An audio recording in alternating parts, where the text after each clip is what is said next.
For those of you who I've not met, I'm Steve Clements. I'm editor-at-large of the National Interest.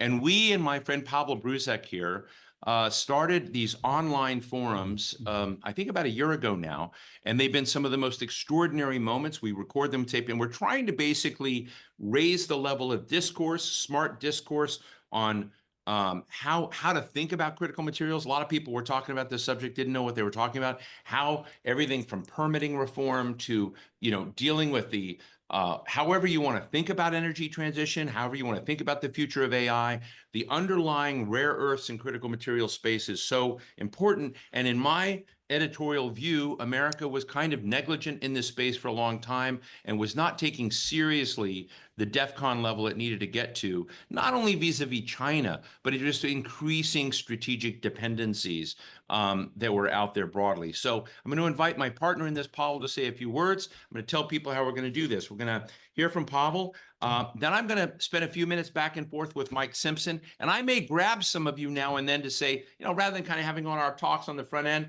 we'll bring some of you to kind of pose a question or comment. But believe me, if you go on too long, I will cut you off. But we're going to have the Congressman Mike Simpson here. At the end of the program, we're going to have Senator Todd Young, who has introduced the Critical Materials Futures Act. We're also going to have a member of the administration. I'm very excited about this, Geoffrey Jervis, who's director of the Office of Manufacturing and Energy Supply Chains at the Department of Energy. And in between, we're going to have this kind of, this couch of people. Imagine it to be like a talk show of smart people from Michael Hollomon from U.S. Strategic Metals, Kristi Rogers, the founder and CEO of Prism. We've got other friends like Omar Vargas, and we will have Michael Silver, who's the CEO of American Elements, joining us also. So it's an action-packed hour, and we're going to get it all done in an hour. So Pavel, over to you, and just make it smart. Thank you, Steve. And it's hard to believe it's almost be a year now. So yeah, great work. First of all, thank you for putting such an exciting group together, Steve. Because I believe that we get her at a truly pivotal time. The currents of global change are undeniable, with a clear tendency towards deglobalization, and I think we can feel it everywhere we go. This shifting landscape demands that we take an honest and I would say very realistic look at where our national strengths truly lie, what infrastructure we possess, and what skills we can deploy. In essence, we need to assess what kind of race we are in and what we are actually running. And critically, we need to also assess whether we have a genuine chance of winning such a race. Now, I would say it's no secret, and you already touched on that, Steve, that a significant part of this conversation will involve our dependence on external sources, particularly from China, for many critical materials and products made out of them.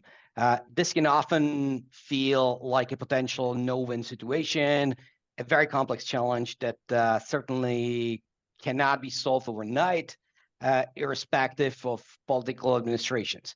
However, I believe that we all want to frame our discussions today with a more positive and proactive lens. I would say despite these challenges, United States possess inherent advantages that not only allow United States companies to compete, but to lead.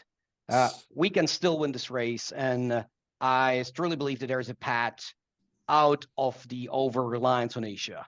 Right. Our first crucial advantage, I think, lies in the U.S. infrastructure and talent. United States have a rich mining heritage with means that existing infrastructure. I truly believe that there's sometimes and very often overlooked more than 100-year-old abandoned mines and tailings that hold untapped potential. Alongside this, U.S. has super good intellectual capital and the brains to innovate. And I think that they start taking the big advantage of that. Look at the development, for example, in sodium-ion batteries, Steve, here in North America with companies like Natron Energy, where we at Jaslovka are helping them to lead the charge. Such technologies like this one, like sodium-ion. You say that so monotone. Sodium-ion batteries are a big deal, right? Yeah, I mean, it's a huge deal because these technologies inherently make U.S. less dependent because they are designed around minerals and resources that U.S. can access domestically and develop domestically. So it basically means like we have cards to win the game We Right. just need to pick the right game to play. As I said, furthermore, the growing demand for major U.S. companies for local resilient supply chains Right. are creating the economic conditions necessary for domestic production to achieve the scale. And I would say on a second note, I would say that local minerals production within a modern democracy starts to become a team. There's a very strong societal push for the new way of assessing these essential metals and minerals. I would say we call it, Steve, with you, like more with less, as we call the narrative, which that's focusing on the cost effectiveness in the first place, while taking the environmental and social benefits as the icing on the cake. Because without being financially competitive, I think it's very hard to be successful and having an edge. Right. And this is a place where innovation becomes a key. And that Right. we covered many of these topics Right. over the last year. Opportunities like tailings reprocessing, where the method that's highlighted by innovations, such as like our technology, or as President Trump's executive order on the Energy Dominance Council, these are the key essential milestones or cornerstones in the way to assess resources very quickly and at a significant scale. So developing the capacity from tailings reprocessing, from strategically reopening orphan mines in the areas that often finds bipartisan support. So frankly, it's a common sense, right? That the solution is really within these assets. They already exist and they have not been operated. And I think this is really a place where many agree on. Add to this the transformative potential of, as you said, AI-controlled mines and advanced technologies to achieve the more with less. And you have a good path to enhanced efficacy and sustainability. And I think all these elements are very well present within the U.S., within the United States and its infrastructure. Well, you're going to stay in the conversation. We got to move, Pavel. So we're going to stay in the conversation, So I'm going to bring you to a close real quick, but your final thought, and then I got to jump to the congressman. Yeah, honestly, final thought is let's try to pick up the right battles and while strategically assessing what kind of competitive advantages and edges we have. So we have the right place and right battles to win that we can not only play, but where we can win. Thank you so much. And you're going to stay in the conversation. Let me jump to the Congressman, Mike Simpson. Let me tell you all about Mike Simpson. He is chair of the Interior and Environment Subcommittee and the Appropriations Committee. He is from Idaho. We were just talking about Idaho, and a state I love so much. He's in currently his 14th term in Congress. He is as obsessed as anyone else in this call about how to get the equilibrium right when it comes to, strengthening America's position on critical materials. So Congressman, really great to have you here, and thank you for joining us. You heard Pavel Brusek sort of go through a lot of things and kind of looking at the assets that are in the U.S. that could be brought and opened up. Orphan mines, existing things, new ways and processes, technology and innovation. And I'm always interested because we've got a room full of people that are probably obsessed in this. What's in the way of success?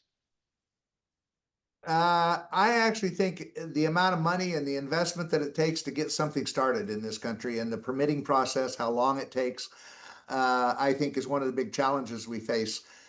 I've been worried about critical minerals for a number of years, but I think the COVID experience alerted a lot of people to how dependent we were on China for our pharmaceuticals and things like that.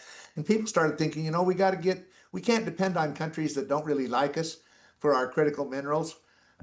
We have that in Idaho, and I could have listened to Pavel talk for a while on this, because when you talk about mine tailings and those types of things, we got a facility that is trying to open, Perpetua Resources, that I can't tell you how much money that they've put into it up front, and developing this and going through the permitting process. I mean, how many people are going to do that not knowing whether you're going to get anything out of this at the end? And I think it's a marvelous project that they've got going, and I think it's in the final stages of being developed. But we have created a system where it is easy. I shouldn't say easy, but easy enough to try to stop any development if you want to. I mean, it comes from this basic feeling, and I think it's correct, that these are public lands where all these critical minerals are, and that's our biggest challenges, that they're on public lands. Right. These people that, because they're public lands, the public got to have a say in how they're managed and stuff. And that's a noble idea, and it's the right thing to do. We take it to the extreme where if you sue the federal government over a decision that was made and you win, we'll pay for your attorney. So it's become a industry, actually, of suing the federal government. We've got to stop that. We've got to stop the delay that it takes. Right now, I was just asking this morning some people about how long it took to build, once the plans were all laid out, the Vogtle nuclear reactors down in Georgia. Took about 6 years before they started receiving any revenue, putting out electricity with those. I don't know who's going to put the money in to invest in that long-term investment. Can we take that 6-year time and cut it in half and still protect the public integrity and that type of thing? That's, I think, the most important thing Congress could do, is actually improve the permitting process. And so I think that's where we're going to be working mostly in that arena. Is that, Mike, is that a function of legislative approaches, or are there things that the executive branch can do? Now, you know Doug Burgum, who's the Secretary of the Interior, former governor, and I think he's pretty much on the same page you are. So is there space in there in terms of executive authority that we haven't thought about before, or is this entirely something that needs a legislative focus? Well, there may be some areas where the executive branch could take action, but the problem with that mainly is that they're going to get sued over it, and we're going to be in court forever. It would be best if the legislature could come up with a solution, and whether it's NEPA, whether it's the Endangered Species Act, any of those things need to be reformed. In fact, I've talked to Democrats that agree that it's got to be reformed and stuff. So I think there is a move in Congress to do that permitting reform and so forth, and still protect public health and safety and those types of things. Now, you heard Pavel Brusek, he's got, essentially mining operations. They partner with mining operations in gold and nickel and copper. I've learned a lot from Pavel and his team about this issue. And of course, they've also moved into the sodium ion battery, arena, and they've got a whole variety of things that are out there. It's just kind of a rich array. I think a lot of people get lost in the word critical materials or rare earths. I think my friend Aaron Dowd, who's the CEO of a rare earths firm operating in the country now, is online. And I'm just interested in the literacy levels. Are we at the literacy levels in Congress and in government that we need to have to understand, how you can play across these different fields and how they plug in to vital American infrastructure, energy, AI, this kind of, future arena of technology, which we talk about almost without knowing what the infrastructure required is to get it. Yeah, and it is frustrating to me that we actually do mining of minerals in the United States, but we don't have the refineries. We send it to China to be refined, and then they've got control of it, and hopefully they send it back to us. I will tell you that it is, I think the literacy level, if you will, of Congress has been increased substantially over the last 3 or 4 years. I always use this example, and I guess this article that I was reading, I've sent it around to other members of Congress and stuff, but when they were looking at this Perpetua mine in Idaho, they were going to get antimony out of it, and they were out of the tailings. They were also going to get gold, which was going to pay for the environmental protection and increasing the quality of the habitat for fish and other things like that. But we depend on China for like 60% of our antimony. If you like our national defense, if you like nuclear reactors or anything like that, you got to have antimony. I mean, it's an important, vital natural resource, critical mineral that we've got to do. But China decided that since we were trying to do this, they were going to cut down on our supply of antimony that we could get from them. We cannot let them control our economy in that respect. And unfortunately, in too many areas, they can do that. And when members of Congress see that, I think that that interest level and that literacy level goes up substantially. So I actually think we can get something done if we don't try to go too far. Sometimes there are people that just want to get rid of, you know, the EPA and all of the rules and regulations and stuff like that. That's not the way to do it. We got to be smart about doing this. And frankly, we need input from your organization, the people that are on this call, as to what they need in the way of making this more reliable for them to be able to get a permit. Well, Mike, if you don't mind, I'm going to ask my team to allow Kristi Rogers. I think you know Kristi well. Yeah.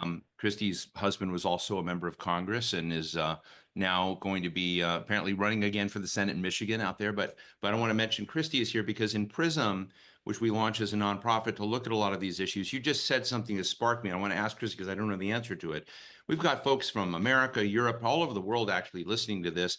My friends Peter Poodle and Pavel are in Prague now, but they have a huge US operation, Australia operation. But what Mike was just mentioning was the fact that you have these key strategic dependencies in key technologies in China. They may be available elsewhere. Not everything's going to be in the US. So I'm interested in the partnership dimensions of how do we get smarter? You know, how do we not just be ideologues? Oh, everything's got to be in America. That's not going to happen. How do we, you know, kind of put together pragmatic strategic maps, almost a war room, to begin looking at how do you access and move minerals, rare earth supplies, and where they're going to be if you're going to decrease your risk and dependency. But Kristi, just want to give you an opportunity to comment on that. Yeah, no, I mean, the congressman's absolutely right. Congress has a role here, absolutely, in fixing the permitting process. I mean, the United States is second worst in the world in how long it takes to permit a mine. It's 29 years. Who's worse? Zambia. Zambia is worse. Okay. Yeah, Didn't know that. We have some folks from Zambia online. They may be, you know, talking to us in a minute. It's according to S&P Global, but we cannot, I mean, the executive branch is taking some extraordinarily good, necessary steps to rebuild our mining industry and to grow our processing and refining. That is 100% critical, but that's a long-term strategy. We need to increase our access in the short term to these minerals and rare earths. And how we do that, Steve, is exactly what you said. It's through partnerships. It's through critical mineral agreements. Even though this Ukraine-US deal, critical mineral deal, is getting, you know, a lot of headlines, that is a very good example of what we need to be doing with bilats and multilateral agreements with our allies and friends. We cannot do this alone. And there are numerous countries that have these minerals and rare earths, and we can form strategic mineral clusters, you know, regional hubs, whatever we want to call them, in various African nations and Central and Eastern Europe to increase our access within the next 6 to 18 months. It's very doable if we work together. And what it's going to take the United States government leveraging all of its financial authorities, and a willingness to talk to the host nations. But I will tell you, Stephen, you know this, with PRISM, I mean, we've got a roundtable coming up in Bulgaria in June, and we were asked by industry to do this. And because Bulgaria wants to increase their processing and refining capacity for Central and Eastern Europe, well, that would be brilliant for the United States. So industry is also leading on this and pushing the US government to take action. And I think that's going to be a necessary and continued critical role for us. Mike, you've heard what Kristi said. I'd just love to get your take. And I'm going to ask Omar Vargas. You know, I don't know if you know Omar from General Motors. You know, there's something else in here just so we try to kind of figure out, you know, we do these sessions. I'm really interested in how do we make it healthier, faster, smarter, better. Yep. I think permitting is a key piece of it.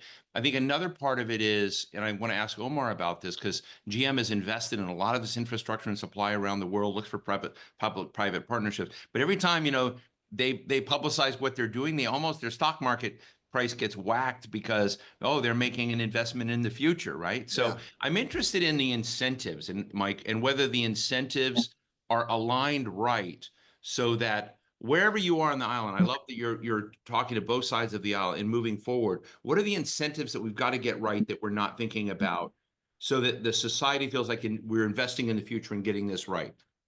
Well, you know, I enjoy what Kristi had to say, and you're absolutely right. Everything can't be done in this country. That's the reality, that we depend on the rest of the world. We just have to be careful of who we're depending on. And most of the critical, I mean, China's been smarter than us over the years. They've invested in getting control of those critical minerals in Africa and other places. So I think they control something like 60% of all critical earths right now. So they've placed themselves in a very good position.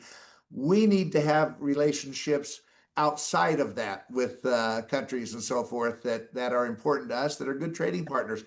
And this move to have everything made in the United States, that's not going to happen. Do I want to see corporations bring jobs back to the country? Sure, I do. But we got to realize that this is a global network that we have in this country, and that's I agree with what Kristi had to say that we've got to get on top of this. Let's bring Omar in real quick. Can we bring Omar on screen? Sure. Omar, I'm I here. just want to give you an opportunity. I mean, we're on the record, so you may not want to say anything. I don't want, but I mean, if you do, it's up to you. But you may And also by the want way, to pose Omar, I do like General Motors. Yeah. Thank you, Congressman, You know, and we like you too. you may want to pose a question or whatnot. But Omar, I wanted to just give a moment. One, respect what you and your team on strategic metals, materials, minerals has done around the world. But you're also kind of in this wobbly thing. You're a little bit part EV, you're a little part of stuff. But I mean, I'm interested just to get a quick take from you, and I think it'd be even either as a question or as a provocation from you on what you see as speed bumps you need removed to begin seeing greater traction in solving this critical minerals deficit that we have in the country. Yeah, absolutely, Steve. And thank you again for having me. Hi, Kristi. Thanks for all of your work. And Steve, thank you too for bringing forward these important issues. And Congressman Simpson, your comments perfectly align with where GM is and has been for the last several years. We, like you, believe that coming out of COVID-19, we've learned that we have to build resilient, scalable, and secured supply chains. And with respect to our building out a vertical and integrated EV value chain, it's critical minerals at the core of it. And so, Steve, you like headlines. I think here's a headline, right? It's rocks, refining, and roads. And that's the way we think about it here. This is an important national security issue. And when you have companies like GM, and frankly, 1.5% of US GDP, give or take, a tenth of a point. You add the other domestic auto companies here, we're talking about 3% of US GDP. That is an enormous capital driver and impact to the US economy for this kind of onshoring. We have been investing, to your point, Steve, in sort of building out a North America critical minerals value chain, refining in the United States, processing in the United States, mining and extraction projects in the United States, and North America more broadly. This is about ally shoring, and to your point, More broadly means Canada and Mexico. Yes, absolutely. And so I think what's, you asked about removing the barriers. There's our projects are in play, and they're going to come online on our timetable. And yes, these are long-term investments, and sometimes Wall Street looks for short-term gains and returns. But this is a bet on the future, and we're never going to bet against America here at GM. What's critical, I think, in this period now is to understand how can trade and tariff policy and engagements with allied countries help us to ensure that we have these resilient supply chains. I mean, if you go back to this is an important national security issue. The auto sector has always proven in the last 120 years to be core to America being able to scale up and support the country in times of need. The critical minerals value chain can be invested and onshored in America through the auto sector, through aerospace, through all of our industry, and be capable of scaling up when it is needed. Right now, we're vulnerable. We're in a transition period. And so I think when we consider what our policies are and actions geopolitically, we have to take into consideration how do we stitch together this alliance for critical minerals so that we have the independence we need to ensure we have the manufacturing capability that we also need in the country. So I think the big hurdle right now and the uncertainty is driven by maybe an incoherent policy approach. I know that there are different feeder points into what that policy should look like. I know the administration is very committed to this, and we just need to get to that point where we're stitching together what this holistic approach will look like. Awesome. Well, Omar, thank you for that comment. Should also tell you there's some great questions that people are posting in the chats, which we'll get to, from Ambassador Bonnie Jenkins, from my friend Henrik Wang. Should also say that I'm very honored. We have a very star-studded group listening. Nobuo Tanaka from Japan. It's the middle of the night in Japan, former head of the International Energy Association in Geneva is online. But I want to give Mike you an opportunity to make any final comment as we wrap up this and begin moving to our other panelists. And Kristi Rogers has just taken off as well. So thank you, Kristi, for your comments. But Mike, any quick words you'd like to leave us with, as we've got a pretty powerful crowd listening right now? Well, I think it's very important, and I'm glad that you all tuned in, and because I learn a lot listening to all of you and your questions and so forth. But you know, that I've been told that our economic future, the limitation is not going to be available capital.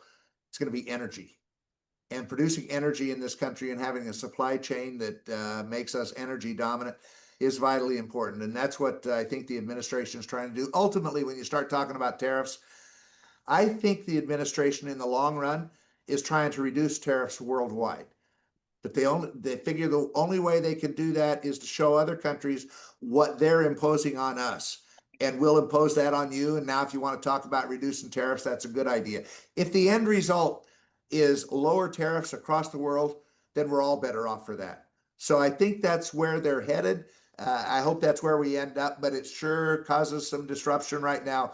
I'm still trying, you know, So your gut says it's going to be okay in the end. Yeah, that's kind of what I'm thinking. I see a little scrunching of your eyebrows, just saying, maybe not though. It is challenging right now. There's no doubt about it. Sometimes I wonder about some of the fights we pick and if they're really necessary. I don't know why we're fighting with Canada. They're our good neighbors and good friends. So anyway, it is, but it's a challenging time, and I look forward to addressing it, because it's the first time Congress, I think, has been really serious about, this is a big issue that we've got to address our critical supply chains. Well, thank you. Well, Congressman, thank you so much for joining us. We're really honored to have you. We're going to move on now. So thank you very much for joining. Now we're going to add to our panel Michael Silver, who is the CEO of American Elements. And this guy his company makes everything, 35,000 products, if my information is right, of all the infrastructure that they make, basically in the industrial manufacturing world. I also want to welcome Michael Hollomon, who's the commercial director of U.S. Strategic Metals, which is another place. And he's been in every element of the mining industry, the trade in commodities in this area. You know, we've done a lot of work with Glencore. He has done work with Glencore in the past. And I want to invite Pavel Bruzek, the CEO of Dresslovka, and my partner in these forums, to come back and join us in this as we have a little chatter before the senator comes and join us. So can we bring Pavel back in, folks, into the panel here? Can we have 4 pictures? Hello, Michael. Oh, well, there are 2 Michaels, excuse me. Silver or the other? Well, I'm going to start out with Mr. Silver. I mean, you have a perfect last name in American Elements, but Michael, let me just, start out asking you, in this arena where part of the drive is this fear of strategic dependency and risk. You had a kind of heart attack in COVID. You realize this. You deal with the world. You make everything, and you're as tied into China as anyone. And I'm just interested again in understanding the North Stars that work, particularly if we're going through a time of transition. What's smart policy and what's dumb policy from your perspective, Michael Silver? Thank you for asking, and I'm glad to be a part of this wonderful group here. Thank you for inviting me. I personally and the company have been in the rare earths industry now for approximately 30 years. I've watched the transitions come and go, what's happened with the history of the play, the history that began with a duopoly with Molycorp and Rhone-Poulenc, all the way through opening up China, which many credit myself and my company for opening up the Chinese market after that duopoly fell apart. I just want to pass on a few thoughts on all this, and I think they're very, very important for the United States. And I just want, if I can just plant these couple of seeds, you guys can go on about learning about an industry I've been in for a generation. First one is a term that I use that you can read about it if you look it up. I kind of invented it. It's called asymmetric commodities. There are certain commodities that are asymmetric. They are a subset of this new world called critical minerals, which is a term that's been about maybe 3 or 4 years old. There's lots of important metals to the high technology industry, but there are certain category metals that I call asymmetric commodities. And what that means is just the way plate tectonics went and the way the world shifted, there are single countries that control an element, a mineral, a single material. And in the case of rare earths, which are function like an element scientifically, they're actually 14 elements. I think you all know that. And can I interrupt, Michael? So they Yes. control it geographically because they and does that mean it's not likely to be accessed elsewhere, or is it elsewhere and just not mined elsewhere? No. They control it because it's inside their border. Yeah. A classic, another example, so you know that China is not the only one with rare earths. All the niobium in the world is in Brazil, virtually all of it. Now, what does this mean? When you've got first and foremost, I've watched this now for decades. And when you've got I sometimes call Silver's Law, more than 35–40% of deposits within your country, you control pricing. It doesn't matter if there's 100 other little mines around the world. This is just like rare earths. And rare earths, the Chinese control, everybody, no one knows exact numbers, but it's roughly somewhere between 80 and 90%. Everyone will use lower numbers, but I've been in the business a long time. In terms of actual in the ground reserves, they are somewhere scratching 89% in the Baogong mountain range and in the ionic clays in the south. When you add that all up, you can take all the Australian and US and Canadian and Greenland and all that, it's still going to be a tiny percentage of what they have. And when you're in that universe, if you don't have a war going on, I've been cut off from rare earths, I can't get them. You're in any kind of a marketplace where they can be acquired like a normal commodity. That country functions like a guerrilla team, like the Vietnamese fighting the Americans, where the Americans are the marketplace and the Vietnamese are that country. If they want prices to go to tenfold what they are today, what do you think all these little mines that are trying to raise money are going to go to? They're going to go to that number. If they go down as far as they go and it's the 10,000-pound gorilla selling that material, you go there or you're gone. If they want to shut you down, they go below your cost. And then you're not just looking at tariffs or all that kind of stuff. You're looking at direct government subsidies to keep that mine open.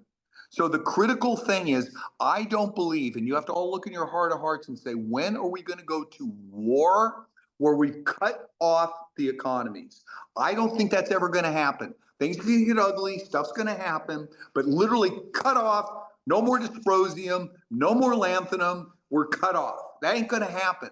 What the Chinese are going to do is what they did in 2001, what they did in 2012.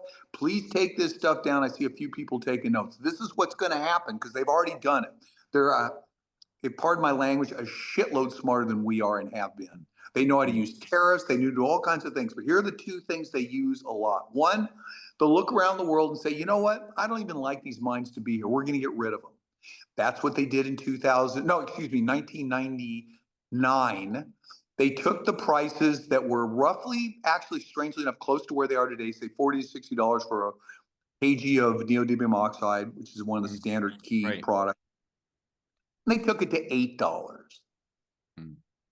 Try to survive down there. Well, guess what? They're profitable at $8. If you go to China and see what they have going, they have a mountain range of super high quality, no radiation, rare earths that you can literally stick your hand in the mountain and pull it out. They have the best now refining processes. They can do it at next to nothing and not just be loss lead selling. They'll make money at $8.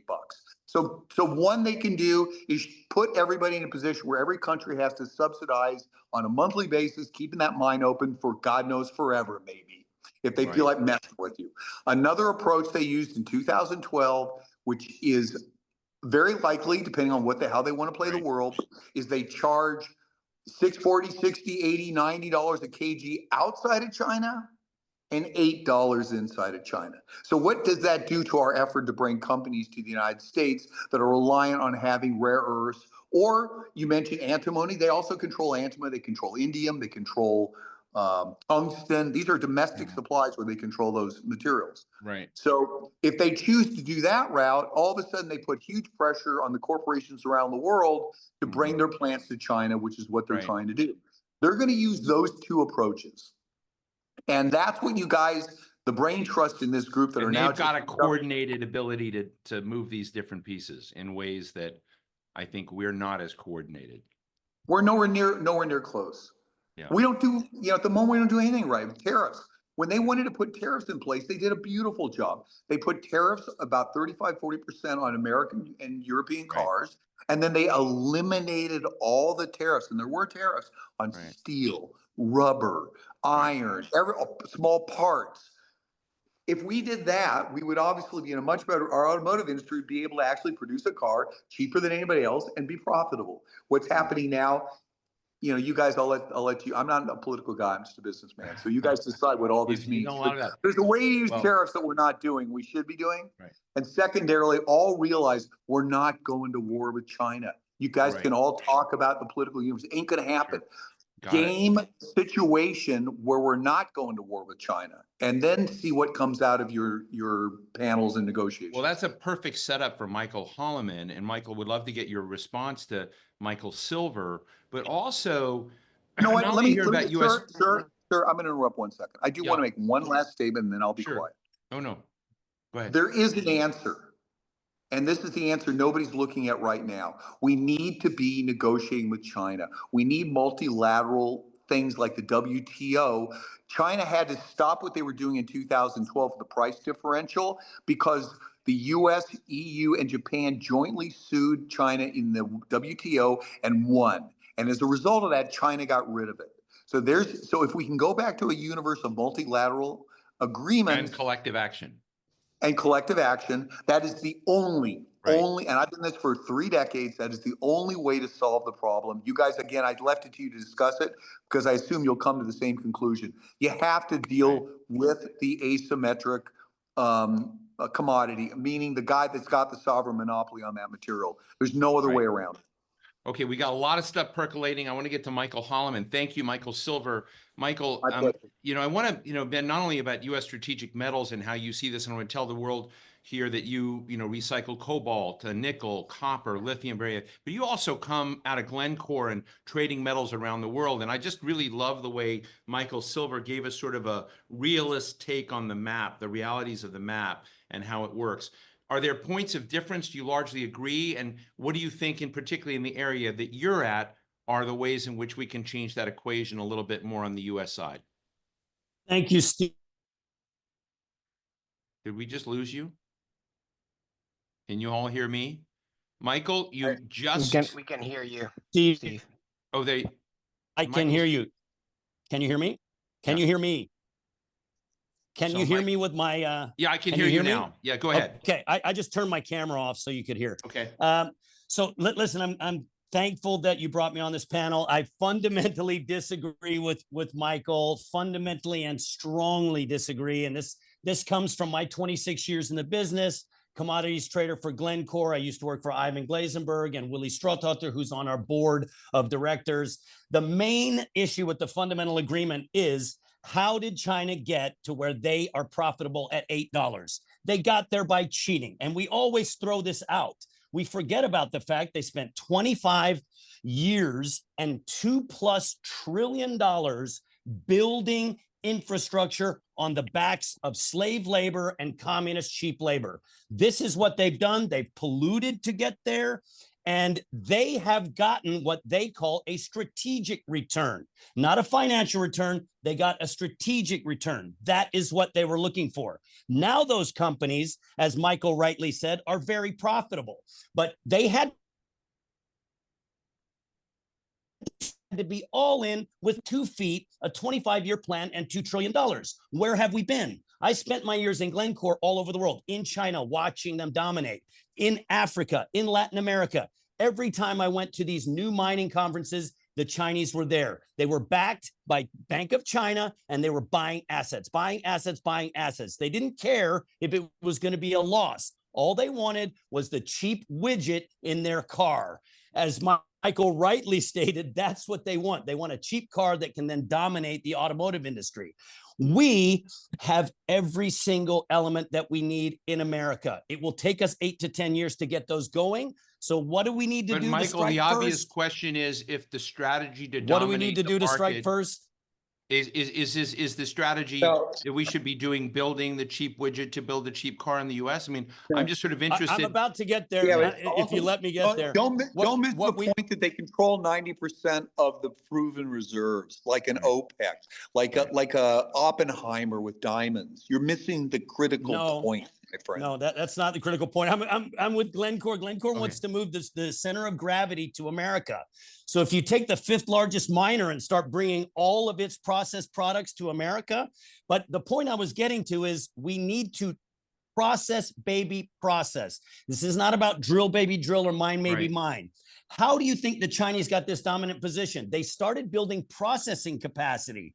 Processing came first. They brought from the Glencores, the Trafiguras, the Mercurius of the world. Then they started mining. You've got to build processing. And what I loved was, Pavel talked about complexity and Congressman Simpson talked about permitting and private land and public land and how difficult it is. Well, here Right. we are, I'm jumping up and down. We are permitted, fully permitted on private land, not public land, 1,800 acres, doing processing with Glencore trained Mutanda mine processing people. We have the Right. technology. It is proprietary, but it is not complex. It's sulfuric nitric leach. It's normal ability to process. And we're going to build cobalt, all of America's cobalt within the next 2 years. Why we are not funding and backing groups like USSM and others who are on permitted private land, not unpermitted public land, is beyond me. We have uncomplex mines and processing that we could be doing stuff with. We also do recycling, but listen, it is absolute fallacy that you can't do it in America.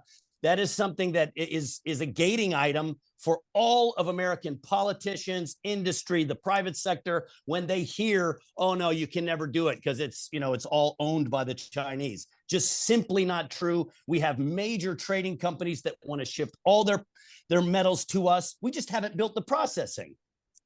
Well, I want to thank you both for helping us to understand this. There's a real debate going on out there. There's also, a lot of people figuring out how to try to get this equation right. We just had Pavel. I mean, I lost everybody on screen. Is there any, I've got so many questions up.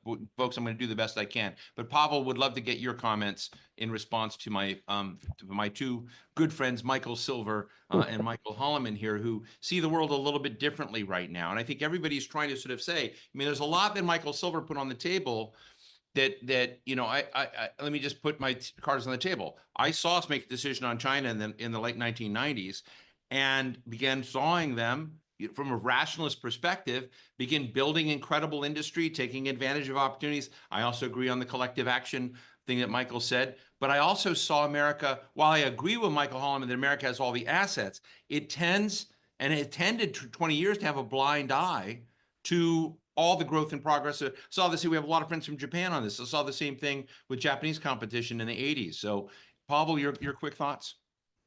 No, to be honest, I think there was a bit of truth in both. However, I incline to Michael Hollmon's view. First of all, and you heard me saying that, I think you need to pick the right battles to fight in, right? And I think Michael Hollomon said it very well as Michael Silver. Michael Silver is saying some countries are super blessed and they just control the whole market, the whole metal, right? The whole critical mineral. It's Right. very hard to beat that, right? If it's the case, you need to go there and you need to find a way to work with that country, either by acquiring the asset over there, like Chinese done, and then they did it in a really, really good way. Because if you're not if I may, it's not about working with the country. So guys, the senator has joined us. So I'm going to cut you all off. It's about making sure that the marketplace. Yes. Yeah, well, that's a better way to put it. So Michael Silver, Michael Hollomon will be out this. This may be a part one of an ongoing conversation I would love to host. But let me bring on Senator Todd Young, who's joined us, and good friend. And I should tell you that Todd Young, around the Critical Materials Future Act, published a fantastic piece outlining many of his thoughts in the national interest. We were very proud of it. And you've been writing about this for a long time. Todd, we've been having a very, very active exchange. I saw how that. to get America's stakes in the critical minerals equilibrium it needs with the rest of the world move forward. We had Mike Simpson from the House on, was looking, talking about permitting reform and others, and was great. And he sends his regards. So would love to get a snap. And I should also tell you, following you, we have Geoffrey Jervis from DOE, from the Office of Manufacturing Energy Supply Chains, joining us well. So Senator, thank you for joining us. But look, we've had a lot of talking, just, very feisty talk about China, but I'm really interested in the U.S. side of what we do to take control of of America's situation and allies, candidly, and how you see that scene.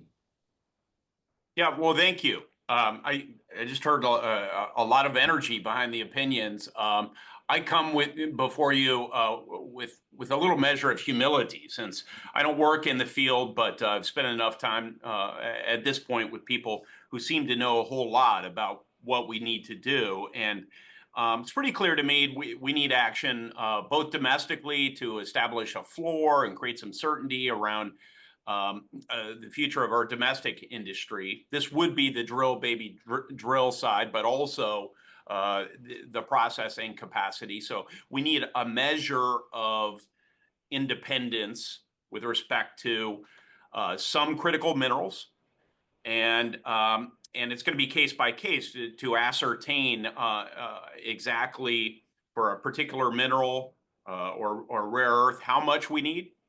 That's going to be a projection into the future, and how much we need domestically as opposed to from very trusted allies. But then we need to work together with trusted allies and partners to sort of divide and conquer, pool capital, determine where the reserves lie, and I know that's an ongoing process, and where the processing capacity will be located, and then just identify critical vulnerabilities, nodes that need to be shored up, and so we're trying to develop a number of pieces of legislation to accomplish all these things. One is, and I think you alluded to it, Steve, it's called the Critical Minerals Future Act, and that would give our federal government the ability to experiment with different financial tools. So whether it's a stockpiling strategy for a particular mineral, or market intermediaries for another, and then to learn from our experiences and scale. But the idea being there is to create market certainty so that we won't be subject to future manipulation by China in particular, but also other countries, and we can address vulnerabilities domestically. And then we need to engage in robust minerals diplomacy. This is the international part, right. And there's ample precedent to this. Most recently, I would point to our semiconductors diplomacy. I mean, we took an incredibly complicated supply chain and figure it out, who's going to manufacture different components and how much they need to manufacture, and how friends can assist as we de-risk out of China in particular, and also other countries, not aiming to be independent in our semiconductor supply ever, really, but to de-risk sufficiently so that we feel like we can get through difficult natural or geopolitically created crises. So this is analogous to that. To sort of legislatively create a structure so that all of this would work on the mineral side internationally. First, there's the discovery phase, and there's a legislative effort called the Finding Ore, O-R-E, it's a big acronym, Act, and the Finding Ore Act would work with our closest allies to engage in these discovery of different mineral deposits around the world. And I know the private sector is already doing so much of this, but just aggregate this and then provide a first right of refusal to U.S. or partner countries to go in, extract, process. Then you go from discovery to security, identifying choke points, coming up with specific strategies to de-risk out of those choke points and address those choke points, mostly through financing mechanisms. That's the Critical Mineral Security Act. And then the last sort of end of the spectrum is trade.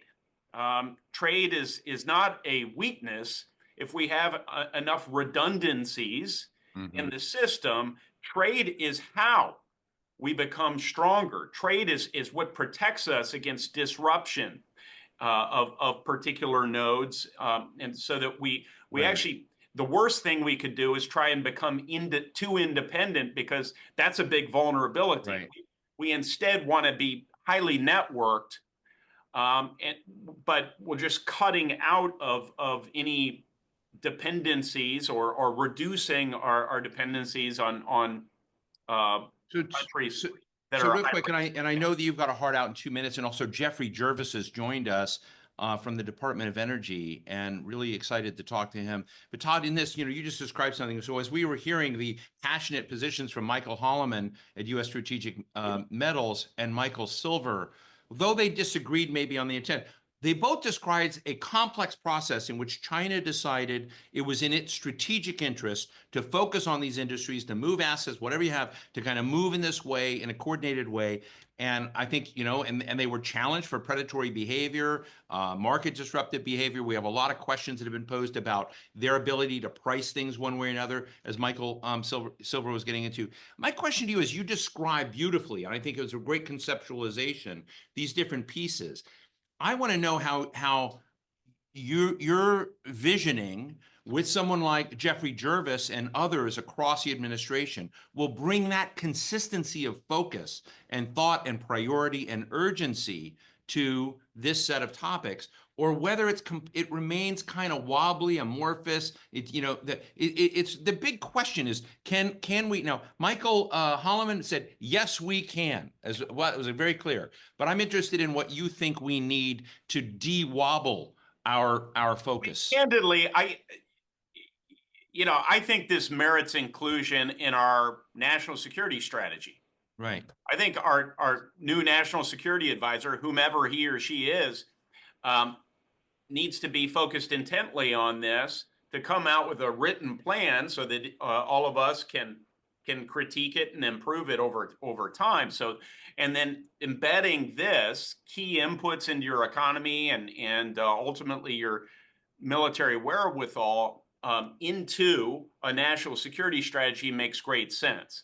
I think in this day and age, to work across all these departments, commerce and energy and DOD and state, and if you want government to really be thinking critically, USTR about this, you need a synthesized strategy. And what I've laid out can almost be, frankly, mind-numbing, because there's so many different pieces to it. But if you lay it out in one holistic strategy, and then have somebody in charge, the president's man or woman, as national security advisor in the White House, I think that's the way to get it done. It could be the National Economic Council as well. Right. But well, Senator, if you wanted to write 800 words on that, kind of focus on the national security strategy and how this ought to be a priority, I'd be happy to run it. Well, I'll tell you, we just did this. I introduced a separate topic, but very much related, the Ships for America Act. We're trying to revitalize our commercial shipping industry in this country. One of the first things we did is recommend, let's create a national maritime office at the White House. Right. And frankly, you don't have to add a bunch of new staff. Right. You could repurpose existing staff to accomplish this, but that's really where these things should reside. Yeah. Well, thank you. Have you met Geoffrey Jervis yet? No. So why don't you put him on screen? Let's introduce you guys to each other. Geoffrey, I hope I'll get you in trouble with the secretary. But this Senator, is Geoffrey Jervis. He is the new director of the Office of Manufacturing and Energy Supply Chains at DOE. And I know he was listening very carefully to what you were saying. So I just want you two to know each other. Very nice to meet you. Yeah. You too. Senator, thanks so much for joining us, and we'll be back. Thank you very much for joining us. So, Geoffrey, we've been having a really robust exchange. Again, a lot of great ideas, not enough time, but when you do these Zoom things, we like to try to stay disciplined and close to our time as we can. But I'm first of all, congratulations on your role. What do you need to win? Well, let's start with what winning is. begin with the end in mind, so to speak. I think the end goal here is ultimately the reindustrialization of the United States. I think we have to prioritize defense needs. We have to prioritize domestic and friendly shore supply chains. And all these efforts, will lead to economic growth and national and economic security. And critical minerals are literally the foundation of this effort. So as you look at that and you kind of heard about where we stand with regard to geostrategic competitors and competition out there, I don't know if you heard Michael Silver and Michael Hollomon, who have slightly different takes, but one of the things that was out there is pricing power, the asset power, the geographic dimension of these kinds of things. Are you going to become the Wizard of Oz, moving the different dimensions of government to try to counter some of those deficits that we have with China, or to deal with some of the pricing things? Or, we have folks from Europe and Japan and Korea on this call right now. Do we need to right size some of our alliances with key players? I should add Canada and Mexico, of course. Well, I think the answer is am I the Wizard of Oz? The answer is absolutely not. I am not. I am, I guess, one of the munchkins, or whatever the term is in the movie. Listen, the answer is, by the way, we have learned a great deal from the way that the Japanese in particular have addressed this problem themselves. But look, this is an extraordinarily large problem, an extraordinarily complex problem, and an extraordinarily critical, pun fully intended, problem that we need to solve. And the answer is, I think the senator spoke to this a bit, which is this is a whole of government problem that's going to require a whole of government solution. And we're working with Interior, Commerce, Defense, EPA, and a whole list of agencies to create potential solutions. And, candidly, to start with, to really define the problem, which in and of itself is an endeavor, to create potential solutions and to take specific actions. Right now we're working on permitting solutions, which are a huge impediment to, specifically digging holes in the United States. Funding solutions, tax incentive solutions, and actively discussing additional, expansive and creative solutions. So to tell you that we have the answer right now, we have direction from the president, which is the most important thing, and we have some answers, and we are taking those actions. And you have executive orders, right? You have executive orders that empower you to do certain things. We do. We have a series of executive orders, and those executive orders are quite clear in the actions that need to be taken, and we are taking those. But I think in addition, some of the element of the executive order is really to focus the government on solving this problem, which, listen, I'm a private sector person here, and I will tell you that the president, having made this a clear priority, has eliminated the distractions. This may sound overly simple, but I'm a private sector guy, and one of the things that I've learned is that organizations get results when they're given clarity. Right. And it's a real pleasure to work with bosses like the president and Secretary Wright, who understand this and go out of their way to provide clear direction. Right. And this clear direction is going to lead to results in critical minerals, and further midstream and downstream efforts that this administration is pushing so hard to achieve.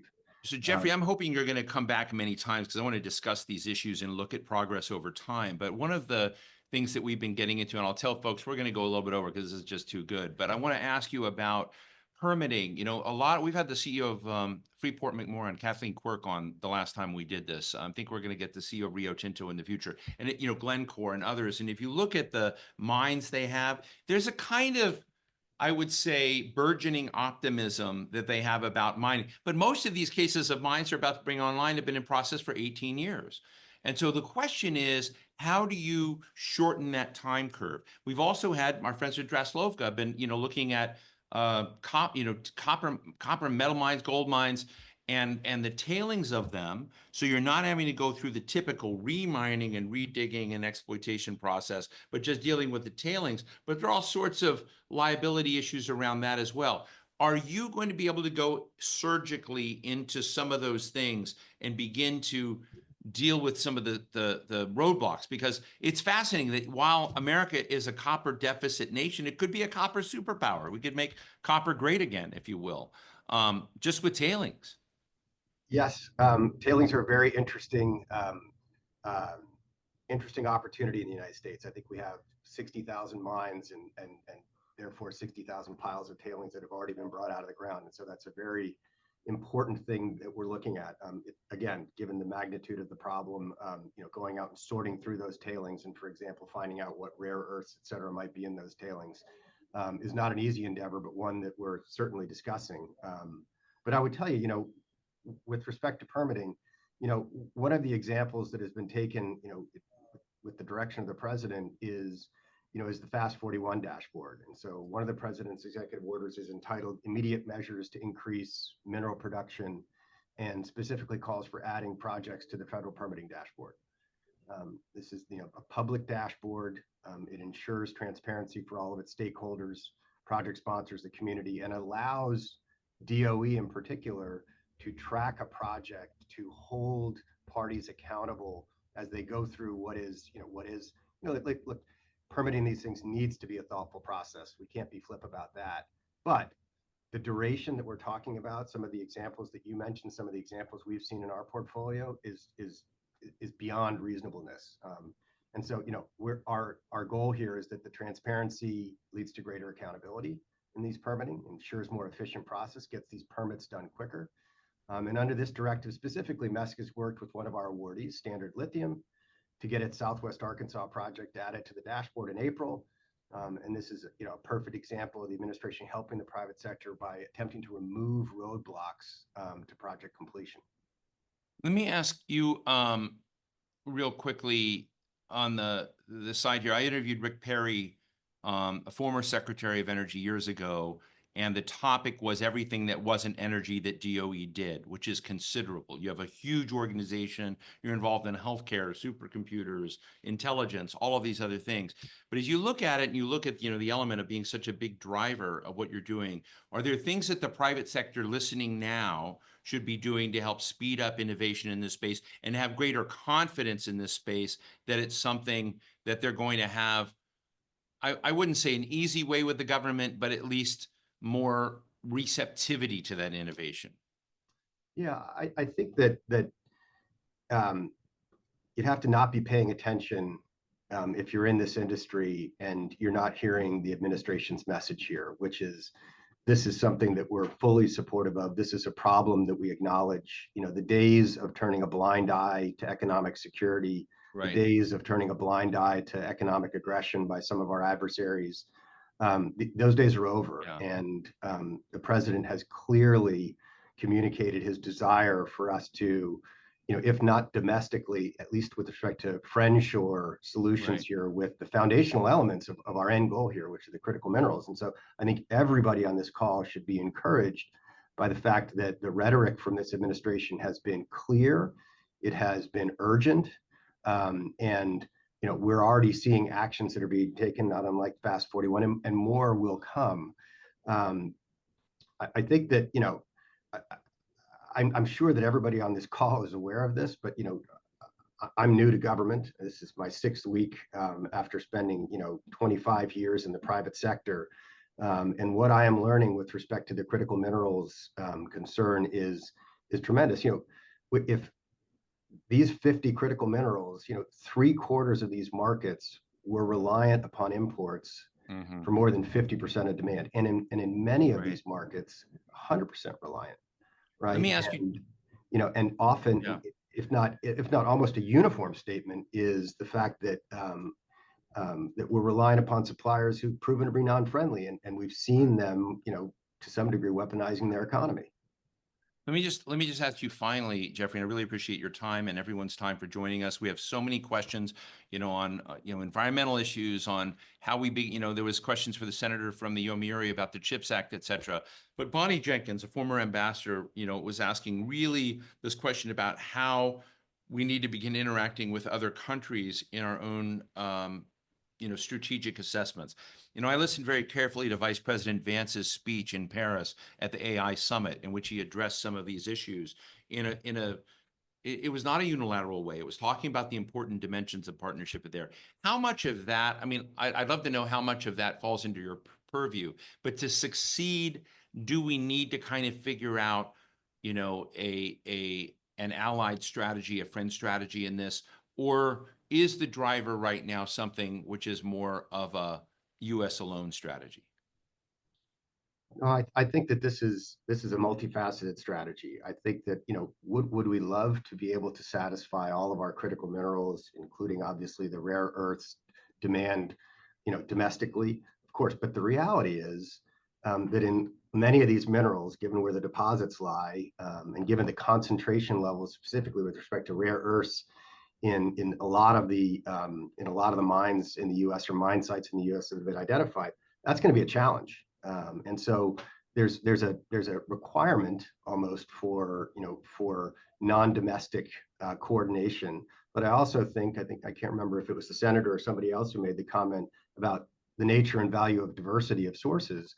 So if we want diverse sources, I think it's imperative that we work with, you know, our allies, and we work with friendly nations in order to help solve this problem on a cooperative basis. Well, listen, Geoffrey, I just want to thank you. I know that your time is crazy right now with all of the executive orders you're trying to execute and fulfill. And this was a very fast pace, a lot of content, folks, in an hour. And I'm just grateful for all of the excellent questions, which I hope some of you have been able to see them.